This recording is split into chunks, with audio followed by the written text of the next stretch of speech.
Dear all, welcome to the one-on-one set. In the studio tonight, we have the author of the poetry book, The Apravasi's Legacy. He is Angkush Poonye. His poems revolve around an indentured laborers.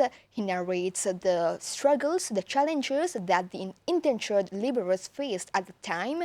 And tonight, during this episode of One-on-One, Angkush is going to share with us what motivated him to write that poetry book and also his passion for creative writing. Angkush, thank you so much for joining us in the studio of the MBC. Thank you. Angkush, you wrote the poetry book The Apravasi's Legacy like 3 years ago. What motivated you to write that poetry book? Why in that form of literature and not, the form of storytelling like fiction, normal fiction? The first thing that I wanted to do is to target youngsters as the main audience when writing this poetry book. Literature now is becoming something that is rare in schools, given that I work as an educator. Why I chose to write the topic of indentured laborers in the form of poetry, it is because poems have the ability to make you connect with a story. It provokes emotions and feelings within the reader. So this is why I chose to narrate the story of indentured laborers through poetry. But you actually didn't study literature till higher classes, right? Yes. So creative writing is more likely to be a passion for you. When did you develop that interest in creative writing? I studied poetry as part of my literature and English class for my O levels only, and this is where I started liking poetry. Unfortunately, I did not have a chance to study it for my higher school certificate, but I'm glad that I opted for it at SC level, and this is where the passion for poetry writing started. And so you've done other courses in poetry writing, or it's just like, Nothing. pouring out your feeling in a piece of paper? It's just about pouring out your feelings like you've put it, but the inspiration needs to be here.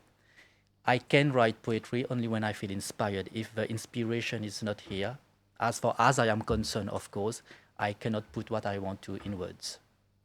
Ankush, the Apravasi's Legacy is in fact your first book, right? That you've Yes. published, and it narrates the journey of an indentured laborer, talk about the pain, the struggle that he felt when leaving his country of origin. There are various, emotions that the poems aim to convey.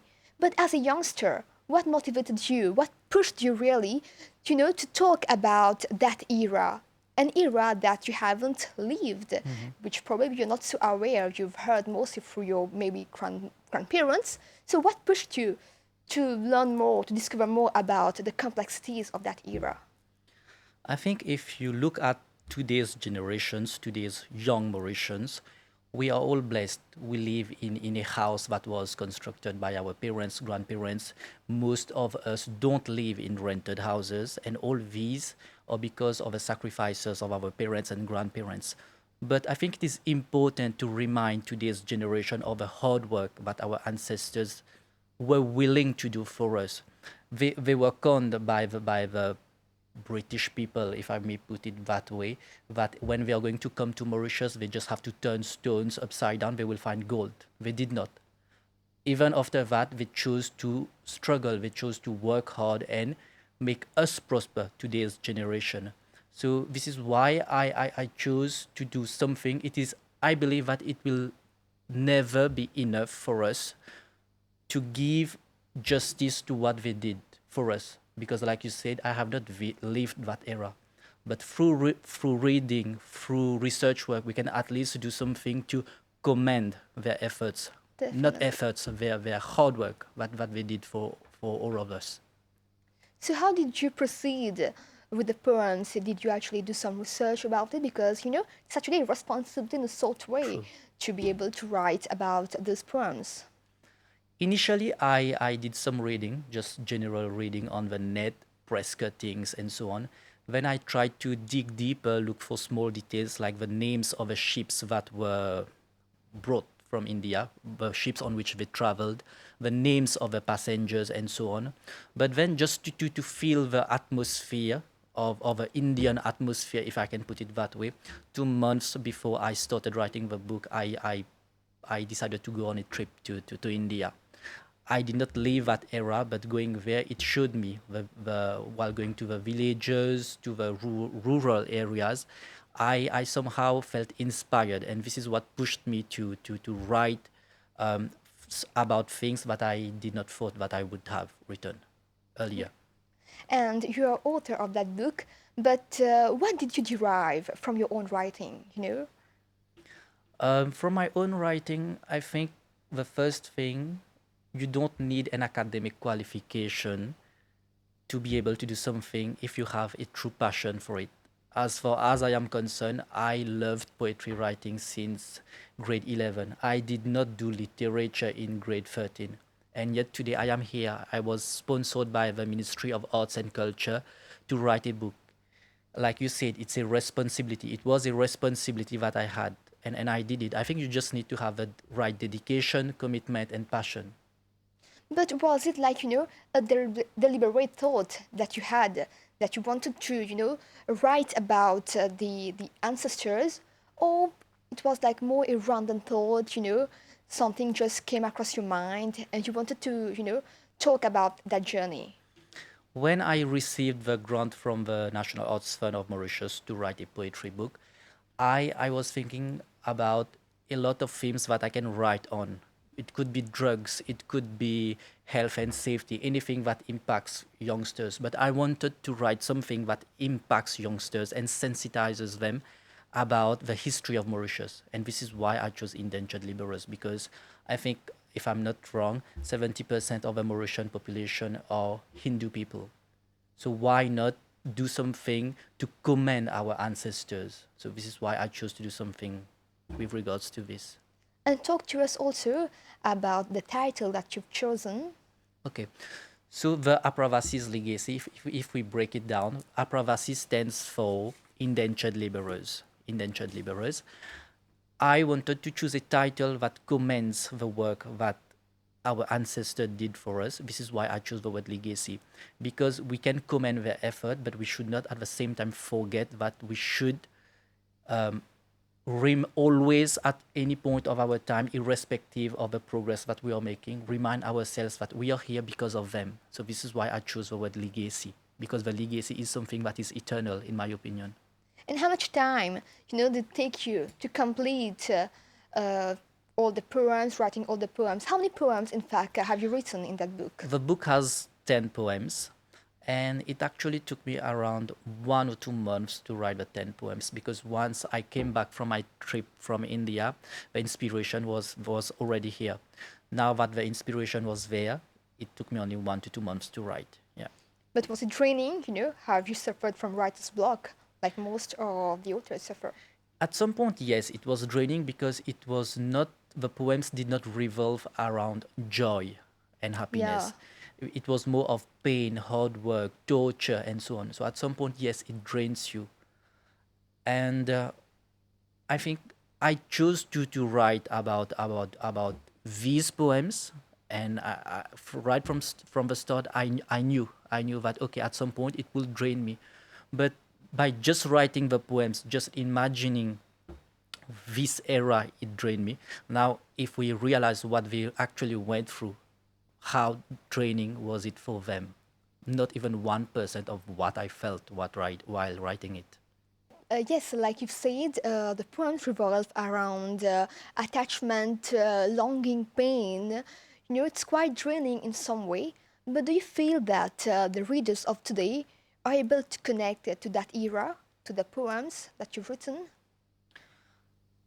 I think if you're someone who's responsible, if you want to commend their work, the work of our ancestors, you will automatically learn to connect with the poems. If you're reading the poems just for the sake of reading, you definitely won't connect with it.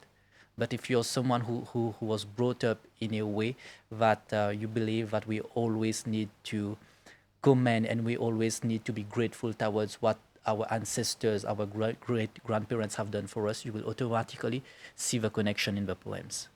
It's important to acknowledge their efforts, right? It's because what they've done that we are here today. True. Yeah. And talk to us also about the cover. it's quite, giving that sense of that era. So what really drew you to have that sort of cover? Okay. So when I was thinking about having the cover, I knew that I had to put a picture of a person or anything that relates to that era. But at the same time, I wanted to have a photo of someone who's close to me. So I did a little of research. I traced my roots and I looked for the first Indian Punai who was brought from India to Mauritius, and I chose to pick up his photo. Not only is he an ancestor, but he's also someone who's close to me, even if I haven't known him personally. Yeah. So it's of important to you, right? Yes. Yeah. And there are also some artworks, in the poetry book, which is quite fascinating. It enables one to get an idea, more clearer idea of what you're trying to say. So, what are the main objectives of those drawing, and were they drawn actually by you? No. The images, the photos were drawn by a friend of mine, Mr. Ramsunder. He is an aspiring artist. And why I decided to request him to make the images for me, to draw the images for me, is because that he's someone with whom I can connect with words, and then he can paint the words for me. Yeah, so this is why I chose him specifically. But now, do you feel that the Apravasi's legacy may take the readers or took you on a journey to learn more about the difficulties of the past and understand the hardship that indentured laborers may have gone through? I think definitely yes, it gives you an overall idea of how they were fooled and brought from India to Mauritius, and what are the events, the situations that they actually lived, and what legacy did they leave for us. But if as youngsters we want to learn more, we have so many institutions in Mauritius, like the Mahatma Gandhi Institution. You have the archive section where you can learn more about the specific details. But besides the Apravasi's legacy, did you write other pieces? I wrote small poems, yes, which were published online and in print.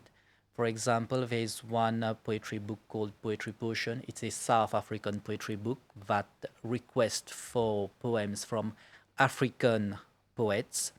And three of my poems were published twice in those books on different themes such as love, compassion, and there is one theme which says, This way we salute you.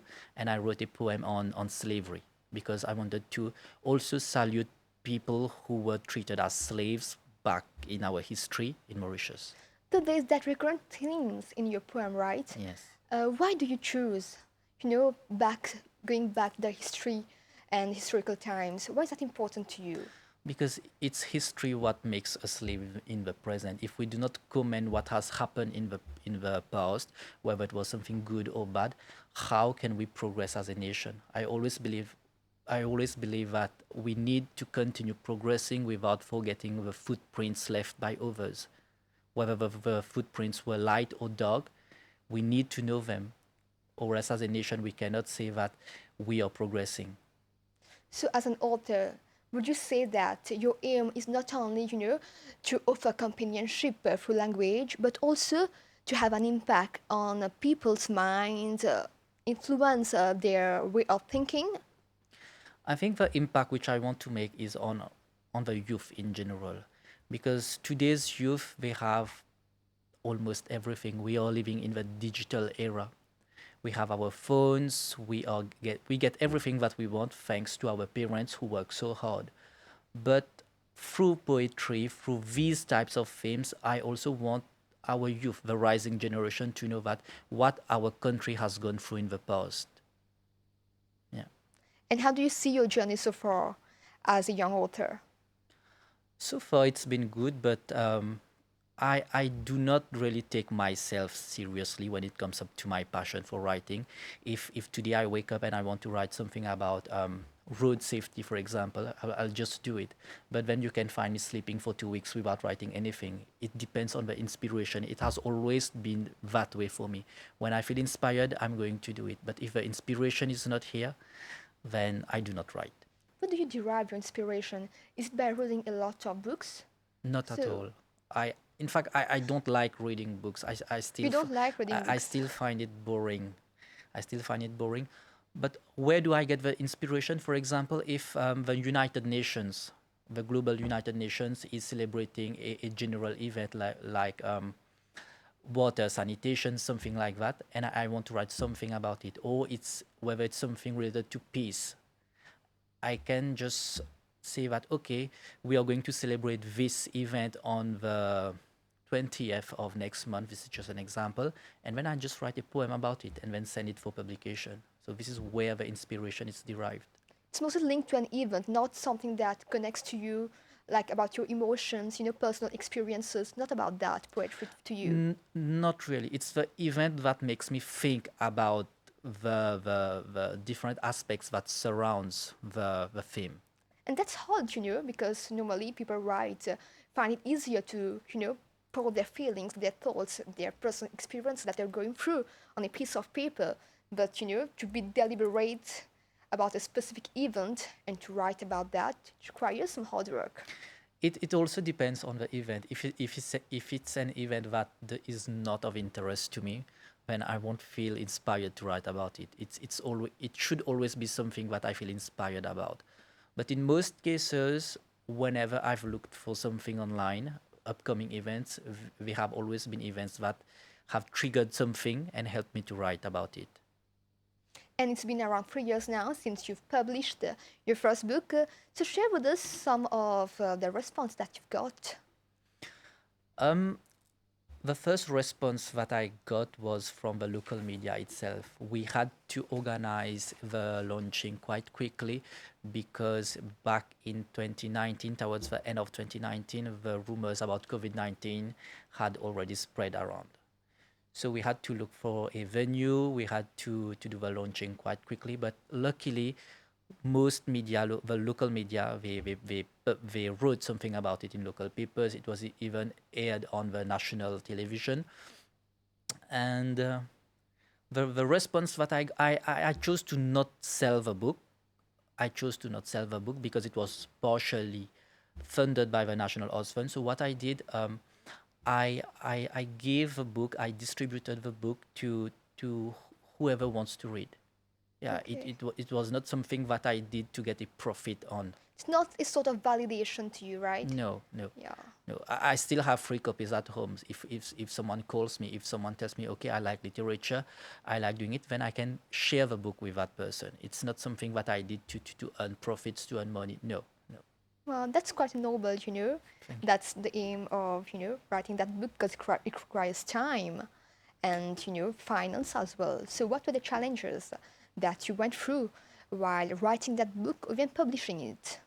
As far as finance is concerned, I did not face major issue. In fact, I'm very grateful towards the National Arts Fund of Mauritius, which sponsored, I think, 65% of the total cost. The remaining 35% was sponsored by institutions in Mauritius. I personally did not had to invest a single penny in the book. So yeah, so on this side, I'm quite grateful.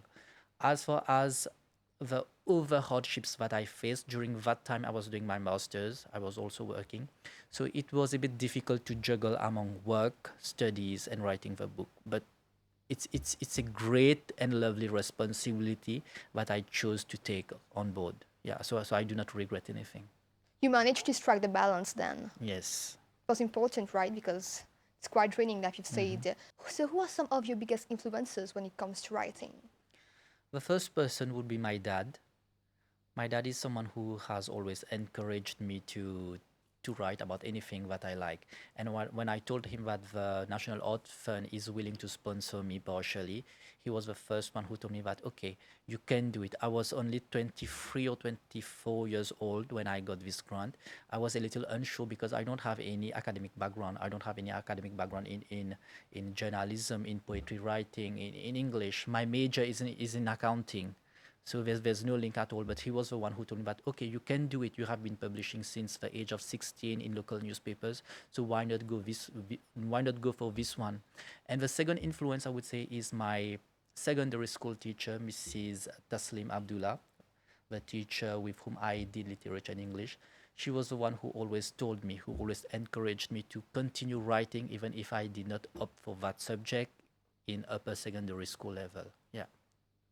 But what do you see the role of a poet today?